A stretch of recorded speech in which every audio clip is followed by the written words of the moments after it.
welcome to Go For Side Effects. I'm your host, Kevin Simon. Tonight, John is not going to be with us. I really need everybody to put John in your prayers, him and his family. Um, and also another gentleman named Leo, uh, another military guy. He is also, he's Air Force. He is also in a hospital. And so I'd just like everybody put their thoughts and prayers in for all of them.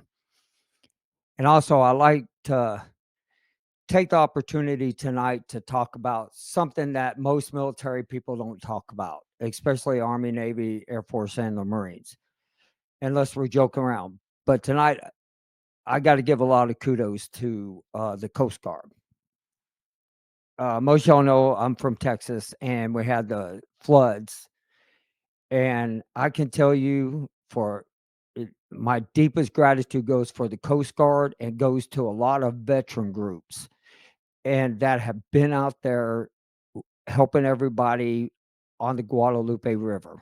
And, I guess as a vet, as a Navy vet, you don't really think much of the Coast Guard, of what they do. And so I wanted to dive a little bit deeper tonight about what did the Coast Guard do during Desert Storm? What roles did they play? And what all did they do out there? Be honest with y'all, I didn't know being out there that the Coast Guard was really there to begin with, because we never saw them. And then I met a few guys from the Coast Guard who was in Desert Storm. I cut one's hair, and he was telling me everything that they did, and I was just like, wow, it's amazing. What the Coast Guard has to go through compared to what the Navy has to go through is, back in our time, it was transportation.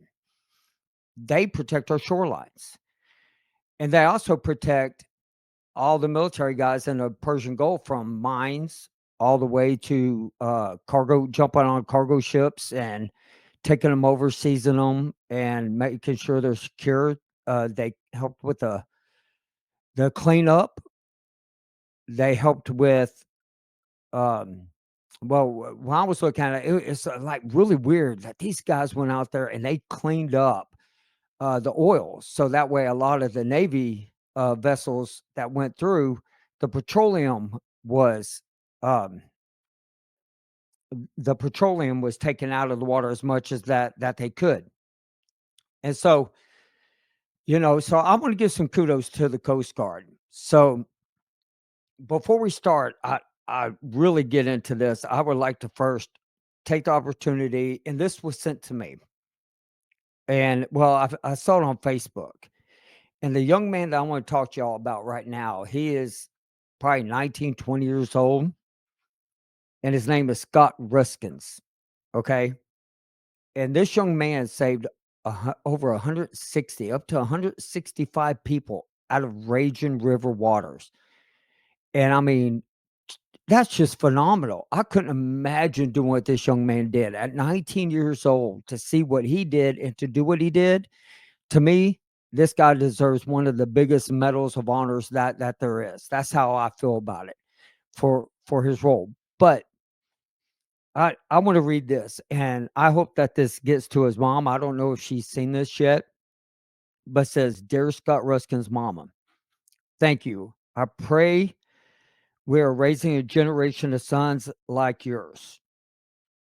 You're He's 26. Your 26-year-old Coast Guard rescue swimmer is being called a hero. His role in the rescue at Camp Mystic, and rightfully so.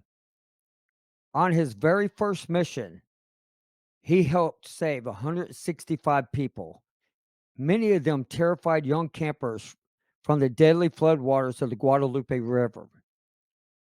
He led triage coordinations for most of the operations, helping direct victims, including girls from the Camp to Mystic, to rescue helicopters, the Heartland Coast Guard United Post.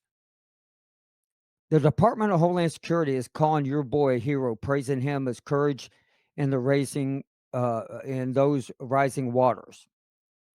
But when I look at the earliest face of this petty officer, Ruskin, and I hear the humility in his voice, I don't just see his bravery, I see your son. A boy probably loved the water from the time he could walk. Maybe a wild child who lived for an adventure or great outdoors, who likely kept you on your toes. A kid we're calling to serve. As I raise my sons, trying to teach them kindness, courage, and compassion, I pray they grow into the kind of man we run towards danger, who lead calmly, who love deeply. We haven't heard from you yet in the aftermath of the Texas flooding, but I don't think we need your words to know you're proud. And so we're grateful hearts, we are from the state of Texas. We really are. And I think that's important to read because that right there just it just sunk into me. It's like, when you go to the VA, you don't meet very many Coast Guard guys. When you go out, and I have quite a few customers who are Coast Guard. So I want to tell you some of the stuff that I have learned and I'm reading, the stuff that the Coast Guard did is absolutely amazing. And like I said, they helped with getting the mines out of the water. They also out there the Coast Guard port security units. So anytime we pulled in for supplies, it was the Coast Guard guys who were protecting us. I never realized it, and I just want to give a shout out to them. I know that most of us that sit around and think about the branches of the service always say Army, Navy, Air Force, Marines. Well, I think we all need to always bring in the Coast Guard. For them, I'm truly grateful. And for Scott, I'm really grateful. This young man, what he did is unbelievable.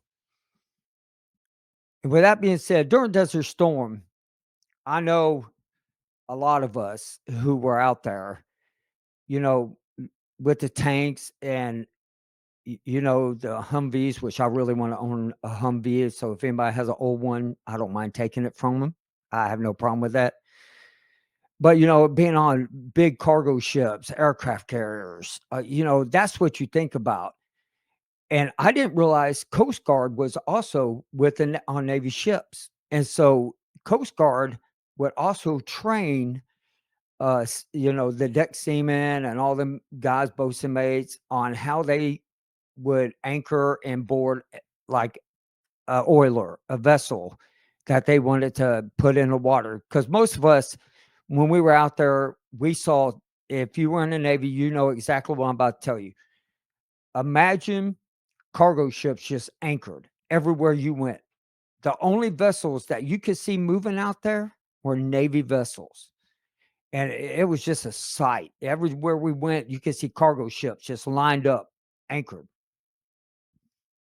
And so I also want to take questions and answers if anybody has any. Uh, in after the show tonight, I'm going to talk about a really special thing that uh, the police officers did in Montgomery County, the county that I live in. And I think that's important. I don't, just the words don't describe, the stuff that you hear about, you see on TV. It's just, you couldn't imagine some of the heartfelt things that are coming out and some of the nasty things, which I don't understand. But one thing everybody talked about was how many helicopters were in the air. I mean, up to veterans, up to the Coast Guard. One group had their group of veterans had their own helicopter that actually went into the raging waters, also like what Scott did, and did the same thing. I can't tell you the amount of people who were saved because we don't know yet. There's still, from last count was about 120 have passed and over 170 still missing. And they said it's just going to climb on the still missing. So that's, the tragedy that has surfaced around us. And for a lot of veterans, y'all know that it triggers you. You sit back and you kind of think about, it's just something about that also brings up wartime. And I know it's hard for a lot of guys to put themselves in their shoes of what these guys did, but it's no different than what we did out there. We were there to protect lives during Desert Storm. We were there to help with humanitarian. I guess that's the best way of saying it. Uh, I know being a Navy guy, looking at it, you're like, okay, so I wonder, do they have bosun mates? Yeah, they got bosun mates in the Coast Guard, navigation, everything almost the Navy has, they have, except for they have a lot more guns smaller guns that they can board ships. And I would love for a Coast Guard guy, if you could come up here and you could say, hey, talk to me about what y'all did during Desert Storm. I would love that. Uh, of course, I always take the Army and the Air Force, Navy, Marines, but I would love to have a Coast Guard guy come up here and talk to me about what they did. Especially, I wanted to be on a minesweeper and they were pulling up mines. I think that would be one incredible story to go back and be able to tell your family, well, I took a mine apart. I picked it up. I think that'd be really cool.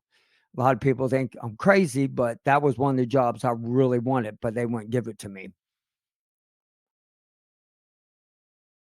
And I know with everybody listening who was out there, I would like to also bring up the fact that, another thing that Coast Guard did for each and every one of us that I didn't even know this, they were a big morale boost for the Navy. And they took a lot of the stress relief off of us Navy guys by doing the jobs of securing all the ports. And so the guys who were driving around, they were like what I would call just a regular captain's gig, was just a regular boat, a mounted gun, and they would drive and they would go up and down the port to make sure, no speedboats, because at that time, we all got notice. Um, Jason's listening to this; he'll know exactly what I'm talking about. We got notice that they were using speedboats, and speedboats would come in, and I believe I forgot what ship it was. It was in port. It was after Desert Storm, but they rammed a small boat, blew it up, and that's the notice that we all got.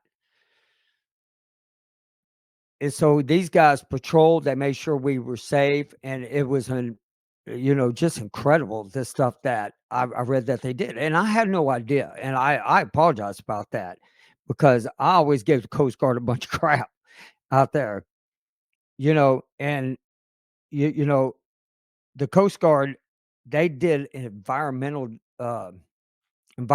disasters while we were out there. So they cleaned up the coastlines. They cleaned up anything that was out there. It was massive. Think about millions and millions of gallons of oil that go into the Persian Gulf, and these guys got to go out there and clean it up. And so I just think that's incredible. They also did law enforcement. They did inspections, and so any fishermen or anything, they would board the boat, and that's exactly what they do here. I believe it was after 9/11 they became a part of Homeland Security, and and so we all got into this conversation. We're talking, and maybe somebody can say this: are they considered veterans? Or are they not considered veterans because they're a part of Homeland Security or they're a part of transportation? I say they're veterans. One guy, he didn't really know, but they're veterans. They served just like we did. And, these guys, you think about when somebody goes overboard or somebody's lost out at sea, these guys don't want to go out and get them. It isn't the Navy guys unless you see them go over. No, it's the Coast Guard that go out. If you have a sinking ship, Coast Guard's the one goes out. They're the rescue. And so that's what I want to talk about this evening. With the other thing I like to do is I did get a phone call the other day, and a guy was asking me about why is it taking so long for the VA? And now this is where I want to get into the VA part of this. He got a call from the VA, and they were telling him that When your claim goes through and you see the decision making, and then you see it going through, all the little steps it goes through. His kept going backwards, and it kept going back, and then it go to making a decision, going back to more evidence decision. That's what they do.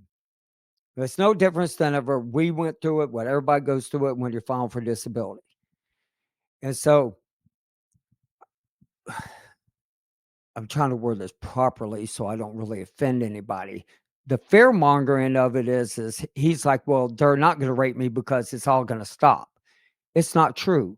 The PACT Act was passed. And so now the PACT Act's passed, keep your claims going. Don't stop it. He wanted to pull it out, forget about it, and leave it. And then I was also talking to Wade, and Wade was telling me a very similar story. But on that story is the guy just didn't want to file.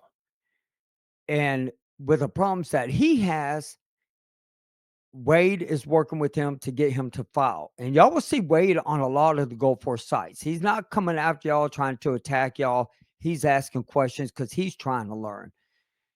And so please, if you go and you file and they deny you the first time, understand that is very normal. And for the new veterans, what they get out now, they do it at 180 days before they get out of the military. So their claims, when they're done service, they're already processed.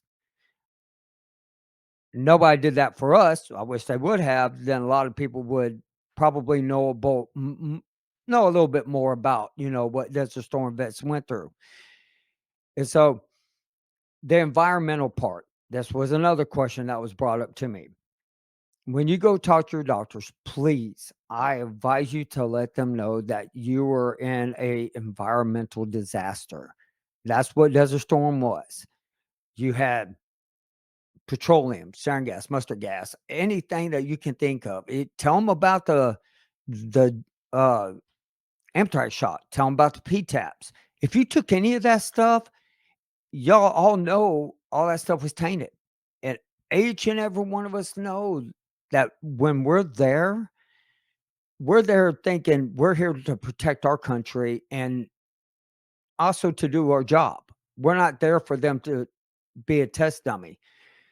So go in and let them know about the environmental. If you Marines especially, y'all need to talk to your doctors more about the exposure of petroleum.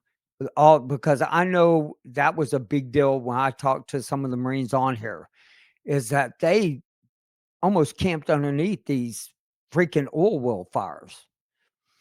We didn't have the burn pits like, post 9/11 did, but what we had is very toxic. And I mean, I would love for each and every one. If y'all have any questions, I would love for y'all to ask me. Now, when you do go there, there are going to be some changes. The rating on the PTSD has changed. Rating on, and one of the ratings which I don't know if I agree with or not. I don't really agree with it. Is sleep apnea. I don't think they should change that rating. They lowered it down. It's a lot harder to get, and most people who do, I can tell you, you go to file that. That's one of the biggest fights that there is. Chronic fatigue. If you have chronic fatigue, please file for that. Make sure you have everything you have in writing. If it's not from your regular doctor, use from a regular doctor or VA doctor, you need to go in. You can't just file because you think you have it. And that's the problem that I'm running into with a lot of guys. Well, I got this, I got IBS, I got, chronic fatigue, I got this. Well, have you ever been diagnosed with it? No, but I have it. Well, how do you know you have it if you haven't been diagnosed? Get diagnosis. Keep your own records. Don't rely on the VA to keep records for you. When you go to exam, 3 days later, it shows up on the my healthy vet, and take it, print it off. You don't know in about a month or two, so that paperwork, something could happen with it, but at least you have it in hand. So when you go to the doctor, and don't go to your primary and think they're going to write it down for you. Oh, you got chronic fatigue, because that ain't going to happen. Mine didn't do it. You go in, I got IBS, your primary. IBS is gastro. Your primary, the only thing that they do is make sure that they send you to a specialist that you go to. Rheumatologist, if you have fibromyalgia, if you have, any type of joint or bone pain, they send you there. If you have neurological problems, go see a neurological doctor, a neurologist. Please go check. Let them know brain fog and migraines are really big among Desert Storm vets. And make sure you get them documented. Tell them the medications. And here's the one thing that me and Wade and John were ended up talking about. A lot of the people that we end up seeing posts on the Desert Storm or the Gulf War sites, they all say one thing. They all say, I keep getting denied, but yet they don't take the medications. Well, how are you going to go in and prove you have all this, but you have medications that you don't refill? That doesn't make any sense. Refill your medications. The doctors know more than you. I would say get a whole lot more into holistic medicine, which I hope one day that really happens. You know, and we will also be doing a podcast again, with the company, with another veteran who's going to become that wants to become a Texas state rep. And their equipment upgraded. So they did a lot more upgrades to their machine, and that they think will be more beneficial to all veterans across the board. And I'm going to bring this up right here. And Jeremy, he's going to be attending the National Disabled American Veterans Convention and taking records and evidence. And I think that's great. I think you should. I mean, what Jeremy has gone through, I mean, he's got records to prove that his happened on spot while he was there. And while he was still in the military, his happened. And he was in Iraqi freedom. And Jeremy, with that also being said, I met a guy the other day that was in Desert Storm. Never knew he was in Desert Storm. Me and him were talking, and he saw back of my truck, I have this sign about the podcast, and me and him were sitting there talking, and he was talking to me about the rashes that he gets on his body. And he didn't show me because I didn't want to see him, but he was saying that in the heat, it gets so bad that there's no medication he can take, no cream, no nothing he can put on. And he was asking me about, well, is rashes a part of, claims? Well, yeah. I mean, luckily I don't have that, but they are. There's a whole list, and you can go to va.gov, and everything I'm telling you is straight across the board. Bring up our presumptives. You'll see everything. It isn't, they try to focus on 4. A lot of groups do. That is fibromyalgia, chronic fatigue, um, what the other 2 on there, neurological, and IBS. Okay, but there's a whole lot more on there. Neurological can count for almost anything and everything.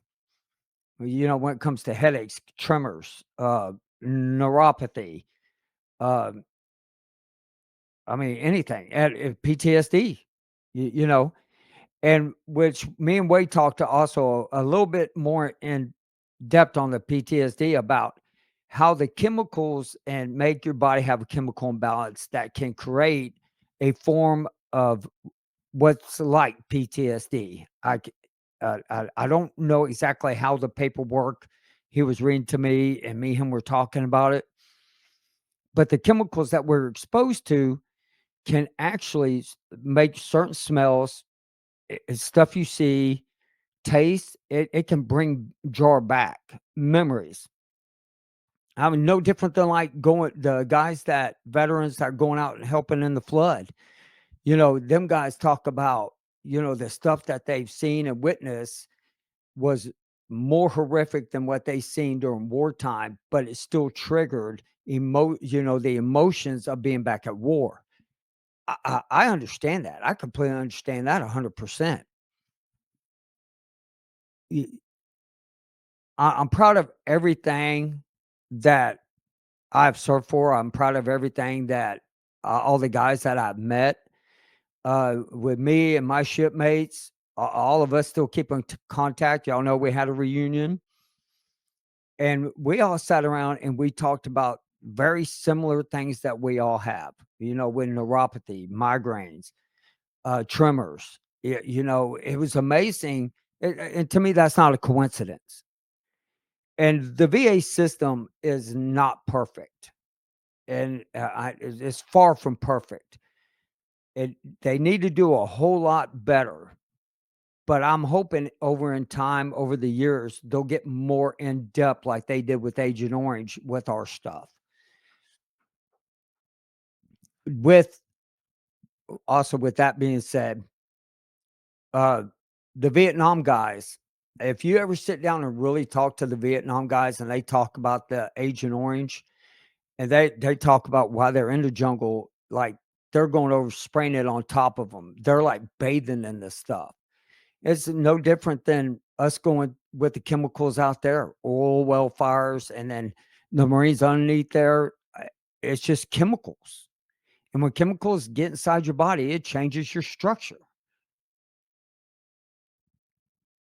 And with that being said, I want to thank y'all. I want to thank each and every one of y'all for reaching out and really supporting the podcast.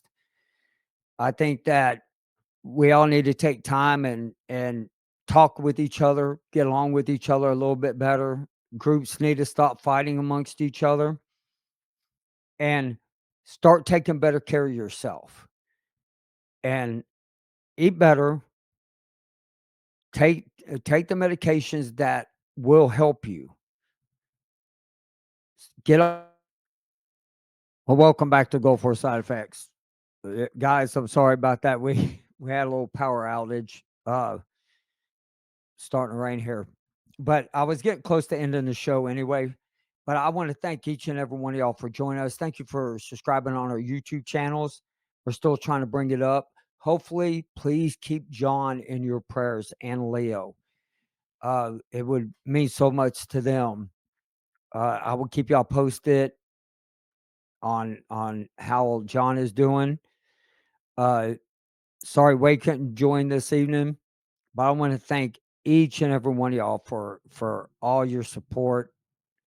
Thank you for um just thank y'all for everything. Thank the veterans that went down the Guadalupe River.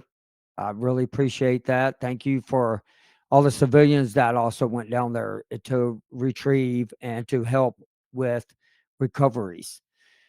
Uh, with that being said, y'all please, I know that my email kind of went out for a little bit, but if you could, and you got questions and you want to talk to me and you want to bring up your story, which that is one of the things we are going to end up doing, is we are going to be telling a young man's story. We're talking a little bit more with them to get more details, but we'd like to tell his story live on here. He won't be able to come on. Um, But if you want to contact me at kevinsimon at goforsideffects.com. Again, kevinsimon at goforsideffects.com. If you have questions, if you need help, contact me through there. You can contact me through Facebook. Y'all can get a hold of me. And our song that we are working on, the second song, I'm only going to have two of them, I promise. We will be bringing that out within the next month. Within next month. It's going to take a little bit of time. If you notice, we're in our new studio. And y'all go and join our Patreon, because that's where we go in and we do the after show. That's when we talk about stuff we know we cannot not talk on Facebook or YouTube. So we do it on Patreon. And tonight I'm going to tell y'all some of the stories on Patreon of some of the heroic stuff and the sad stuff about the Guadalupe River. Thank you for joining me. I appreciate it. Y'all have a great night, and we will see y'all next week.